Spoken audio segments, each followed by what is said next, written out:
Feel like transforming your watercolor experience? This tool, which I will reveal in just a second, is one of the most powerful ones for creating watercolor florals. If you're new to this whole thing, this might be a surprise for you. You might have one of these at home, or you might have to go out to Michael's or wherever you get your supplies and purchase one. You don't need it, but it is so much fun and it makes those rounded petal experiences so much better. So I'm about to show it to you. Are you ready? Let's get to it. It's a beautiful rounded filbert brush. Let's get into this. All right, we'll spray down our palette. And I've got my little reference photo set up right close by so that, I can follow that to my heart's content and just feel confident about the whole process. So I am going to start with the center here. This is my number 6 round from the collection.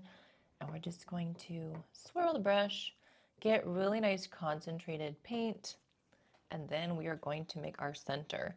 So I just like to do the stamen, just really, long, curvy little lines. You're curving in towards the center, right? Not stick straight, just like this. About that. And then we're going to do a second one down here. Really concentrated paint. Yellow will not show up very well if you don't do it concentrated. It's just you mix it with yellow or water, it's going to start to really dilute and it's harder to see. It's more of a weaker color, but also very vibrant. So there's that. All right, so we've got our centers. I'm going to reserve some of this yellow. And then we are going to use our number 12 filbert brush. So it's my favorite one in the collection. That's why I had to make a filbert, because they're so fabulous. So I've got this paint that's already here. We've got some pink, some yellow, some orange, and kind of just mix them together. We are going to do our swooping, okay? And so I'm going to go ahead and do sort of a straight petal here to the center. And I try not to touch the center too much. We don't want to reactivate it too much. And then we're just going to kind of swoop around, swoop holding with the side of the brush. The side makes a thinner mark. We're just swooping around, adding in some other colors. Go around to this side too. That's nice and orange. So we've got the thick side and then the thin side as well. Just want to make these really fluffy. And then how do we do the underside? We flip this way and we go in like this. So if you're ever wondering how to do that cupped flower look, now you know. You've got to do the swooping of those petals. If you want to add in more color, you can. If you want to extend some of these petals, just really quickly swooping around. If you do the straight petals, you're going to get more of that daisy look. We're not going for a daisy. We're going for beautiful cupped petals, okay? So let's do that again. We're going to go over to this guy here and just grabbing your paint, whatever colors you're wanting. Now, hold this pretty loosely. Don't hold your brush too tough, what is the word? Don't grip it too much, okay?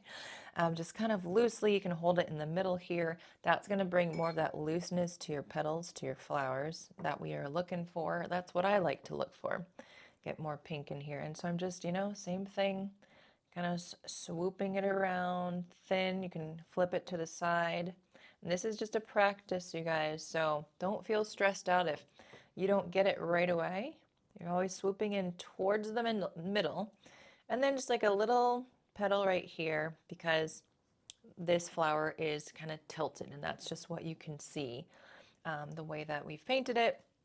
All right, so we've got the 2 blooms. I think I'm going to add a third one right here, but just like a side facing. And you can go ahead and do this with your paper and flip it around if you would like. It's just going to make it a little easier. So we're going to go ahead and do a petal here and then swooping it. See how much more natural that looks than if you're doing it really straight. Swooping it in, and then I'm just going to do one more petal like that. Okay, so getting that set up again. You've got these several blooms. We're going to add in a bunch of greenery in just a moment. Okay, so I'm going to use my number 6 again for the stem of this flower, and you can see that we put the little one up there. This time we put it over here, and we're just going to add some stems at the bottom too. Okay, so just it's pretty dry, so I can just go ahead and add in that little stem there. And then this one's going to go over here, and this one's over here. So we'll just have that one peek out, and then this one can kind of peek out there as well. So think about the greens that you'd like to use. You can use the filbert brush if you want. This is a quill. It's a number, I don't know, was it a 3 or I forget. These are all samples and they're going to be officially made soon. But we've got our greens here. So kind of think of the greens you would like to add in. For example, some sap green is always really pretty. And I like to fill in the space with a lot of foliage. So I like to just kind of pull some of this color down to make these really lovely leaves. You can use a filbert brush for beautiful leaves too, and I can show you that in a second. One way to use this quill really well, and it's got a nice little point, is just taking your paint and then you can kind of press down like this to create kind of a stair step in a leaf. If you just then use a really nice thin point, let me just dab my brush, that it has, then you will be able to make some thin marks for your leaves. Let me show you that with a filbert. So if you were to do some leaves with a filbert, let's grab a different green. It's good for petals, it's also good for leaves. You can do the same type of thing on the side of the brush. It's going to give you these really beautiful marks, and then you can add in a stem and then just create that type of leaf situation. I can dip it in water and make it lighter, and then we can just add in some more here, little marks. We've got a little tiny filbert that does the same type of thing. I'm going to go with the quill though, because I do want to make some marks that are very loose and kind of interpretive. So I'm just going around and just kind of making a C-curve shape. See how I'm dabbing? And you can leave a little white space, grab a different color of green and add that in too. I just like things to be very, very loose. And you know, you can paint however you would like. This is your painting, what inspires you. So once we have our greens in there, then we're going to want to add in, I like to cover up the white space, just, you know, like a really thick bouquet. Then we'll add in our second layer of color, which is going to be nice. A little bit of a stem here. And you want stems on these too. I mean, if you want, I guess you don't have to. We can even use this darker green. Now you can just take one of your greens and add in some black or add in some navy, and that'll create those marks for you. You can just kind of quickly go around and make some swiping motions for your leaves. I like to keep them loose. I like to keep them joyful. And sometimes I like how they turn out, and sometimes I'm like, oh, I could have done that differently. So it's always a learning experience, all right? Just keep that in mind. Let's see, some over here. I just love to change up the greens, the shades of green, and the marks that we're making. I'm going to actually do like a C-curve shape leaf here. And then over here, just some quick marks for some greenery too. So you can keep it like that. You can keep adding more and more greens, however you'd like to do it. But let's go ahead and do that second layer for the filbert brush, shall we? So switching over to the pinks over here, I want to wet my brush again, and I'm going to go slightly darker. So grabbing a little bit more of the concentrated paint in that puddle. It's going to darken everything up, and I'm going to dab my brush to take off some of that puddle. And I'm just going to, let's see, is this dry? Let's see. And go over it, not covering everything up, maybe adding in some yellow. But this is me now adding in some shadows with the thin part of the brush, with the thick part. So just experiment and play on what you like. And I don't want to cover everything, but I do want to add in some nice contrast so that we've got that fluffiness. This is the great thing about the filbert. It's a fluffy, fluffy brush. And you might have a filbert at home. you might have it. But if you are interested in the brush collection too, please click the link below just to sign up for the wait list. It doesn't commit you to buy, but it's in case you would like to. You'll be notified and it should be coming out soon. Also, if you're enjoying this video, guys, can you just pause? Just take a moment, go hit the like button. It really helps out the channel, lets people know that you're having a good time, and for other people to check out the video, which I really appreciate. So thank you. So you can see I work with this pretty quickly. Like after a while, you can kind of, figure out the way that you twist and pull and turn your wrist to create the beautiful florals. So we are almost done with this. It's quite a quick painting because it's smaller, but it's satisfying. I'm going to use my quill, just dipping in with some pink to do some splatter here.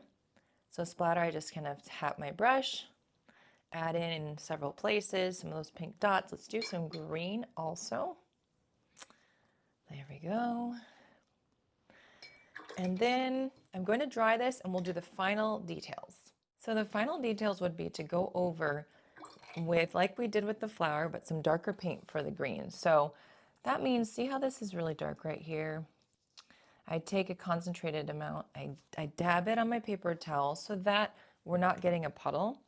And then I'm going to, oh, still a little bit of a puddle. And then I'm going to go over here and just add in some darker moments, slightly darker. Maybe I grab this yellow green and I just add in some interesting marks over the top. This is going to give us that depth that we were looking for. A little bit of a stem to connect everybody together. And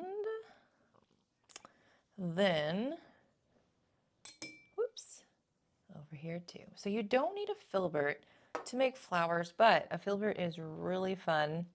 And it's an easy way to get that gorgeous loose look without having to do much. You don't have to create that petally, that roundy petally shape because the brush just has it.